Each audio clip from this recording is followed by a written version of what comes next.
ke order properties dari bilangan real ya. Di sini ada subset P subset dari R, di mana P itu kita katakan himpunan dari bilangan real yang positif. Bilangan real tapi yang positif aja ya. Yang memenuhi, jadi kalau ada A dan B itu elemennya P, maka A plus B-nya itu pasti juga P. Kalau ada A positif, B itu positif, bilangan real positif sama positif. Kalau ditambahkan, dia tetap positif, itu maksudnya ya. Yang pertama. Nah, yang kedua, kalau ada A, B itu positif, maka perkaliannya juga positif. Ini belongs to P. Nah, di sini kalau ada A, itu anggotanya bilangan real, R sekarang ya. Berarti dia belum tentu positif. Ya kan? Bisa negatif, bisa nol. Makanya di sini, maka salah satu dari kemungkinan ini memenuhi. Salah satunya ya.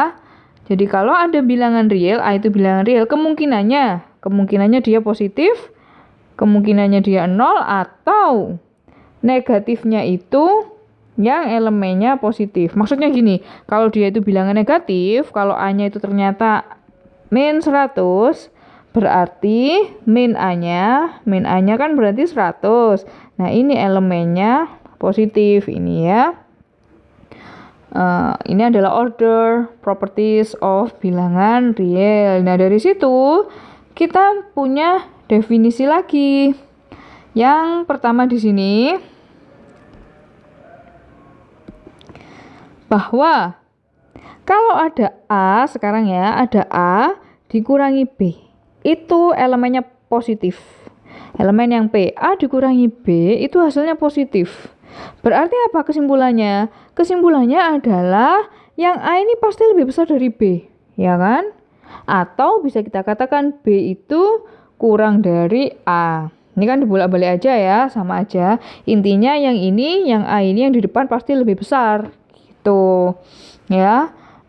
Nah, di sini yang B ini sama aja, cuman bedanya ini tidak hanya positif saja, tapi digabung dengan 0. Berarti kita bisa menuliskan A-nya itu lebih besar sama dengan, ada sama dengannya B, atau B kurang dari sama dengan A. Ini definisi ya. Tuh. Nah, dari sini kita punya teorema 2.1.7. Nah, ini. Kalau A lebih besar dari B dan B lebih besar dari C, maka A lebih besar dari C. Ya benar ya. Ada A lebih besar dari B, B-nya lebih besar dari C. Kesimpulannya apa? A lebih besar dari C. Tapi bagaimana cara membuktikannya? Cara membuktikannya ya kita menggunakan definisi dari positif tadi. Ya, A karena ini saya tuliskan lengkap ya, karena A lebih besar dari B, tadi bisa dituliskan gitu ya, maka A min B itu elemennya positif, gitu kan, katanya tadi berdasarkan definisi ya. Ini. Nah, sama, karena B lebih besar dari C, dan karena B lebih besar dari C, maka bisa kita tuliskan B min C itu elemennya yang P, gitu kan. Nah, selanjutnya berdasarkan 2.1.5, yang pertama ya, bisa kita gabungkan bahwa A min B ditambah B plus C, ini kan sama-sama positif tadi, positif, kalau ditambahkan positif, hasilnya akan tetap ke P, gitu kan, akan tetap positif ini. Jadi A min C itu positif. Tuh, akhirnya kita dapat A min C itu elemennya positif. Karena A min C elemen positif, maka kesimpulannya A itu lebih besar dari C. Ini cara membuktikan ya. Begitu juga yang B. Dengan cara yang sama, A lebih besar dari B, berarti kalian punya A min B itu elemen positif ya. Dari situ kita manipulasi. Ya. Kita punya A min B, itu elemennya P. Di sini kita bisa memanipulasi dengan A min B. Bukan gitu ya. Ini A min B plus C dikurangi C. Ini pasti juga elemennya yang P. Yang ini saya gabung sama yang ini. A plus C. Yang ini min B min C. Elemen P. Gitu kan. A plus C. Min-nya saya keluarkan. Ini jadi B plus C. Elemennya yang P. Gitu kan. Maka ini kan. Ini dikurangi yang ini itu tetap positif. Berarti kesimpulannya A plus C itu lebih besar dari B plus C. Yang ini lebih besar dari yang ini. Sudah gitu aja. Yang C dibaca sendiri ya. Caranya sama. Intinya kita menggunakan definisi A min B elemen P gitu. Nah ini juga ada teorema lagi. Ini tentang kuadrat ya. Kalau A itu elemen real dan A itu tidak sama dengan 0, maka A kuadratnya itu akan lebih besar dari 0. Nah, di sini kita punya yang pertama pembuktiannya. Ini ya, kita punya keterangannya adalah A elemen real. Tadi kemungkinannya kalau ada suatu bilangan itu real, kemungkinannya kan ada 3. Kalau nggak dia itu positif, dia itu min-nya itu negatif, atau dia 0. Karena di sini dia tidak mungkin 0, kemungkinannya cuma ada 2.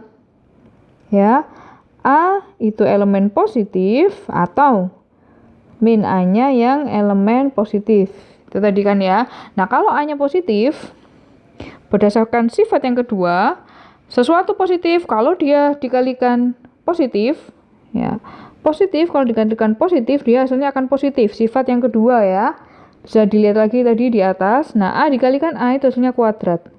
Jadi A kuadrat itu positif. Karena A kuadrat itu positif, berarti A kuadrat lebih besar dari 0 gitu. Nah, sekarang yang kasus kedua, kalau min A. Min A itu kan elemen positif. Min A positif.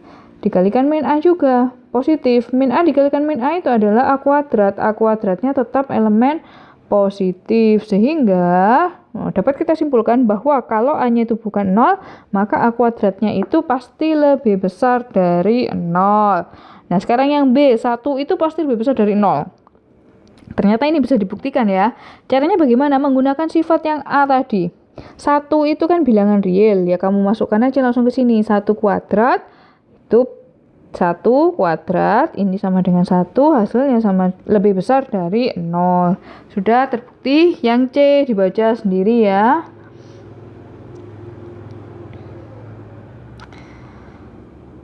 Nah, di sini teorema 2.1.9.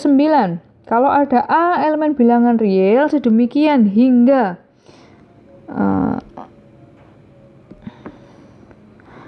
0 kurang dari sama dengan A kurang dari epsilon untuk setiap epsilon lebih besar dari 0, maka A-nya itu sama dengan 0 gitu ya. Nah, misalkan A-nya itu bukan sama dengan 0. Ini menggunakan kontradiksi ya. Berarti karena di sini keterangannya A itu positif, dia kan lebih besar sama dengan 0 ya. Keterangannya positif atau sama dengan gitu kan. Kita menganggap bahwa dia itu positif. Dia bukan 0 intinya ya. Nah, kalau kalian ambil epsilonnya itu setengahnya A, separuhnya A, berarti kita punya 0 itu kurang dari epsilon 0 ya, kurang dari A. Ya. Maka padahal tadi A ini harus kurang dari epsilon, berarti pengandaian kita itu salah. Epsilon itu adalah bilangan yang sangat kecil sekali. sangat-sangat kecil sekali, misalkan 0,00000001. Nah, akan semakin kecil epsilonnya dengan kondisi A yang seperti ini, A-nya itu mau nggak mau adalah 0, gitu ya. Nah, teorema 2.9 ini yang sangat penting untuk teorema limit. Jadi ini yang sering kita pakai nanti di pembuktian limit. Kemudian di teorema 2.1.10, pembuktiannya kalian baca sendiri ya. Kalau ada A dikalikan B itu lebih besar dari 0, maka kemungkinannya A-nya lebih besar dari 0 dan B-nya lebih besar dari 0. Mereka berdua sama-sama positif atau mereka berdua itu sama-sama negatif. Tuh. Bilangan positif kalau dikalikan dia akan positif, atau bilangan negatif dua-duanya ya. Kalau dikalikan akan jadi positif. Begitu juga kebalikannya. Corollary ini adalah akibat dari teorema di atasnya. Akibatnya kalau ada AB itu kurang dari 0, maka salah satunya itu pasti ada yang negatif.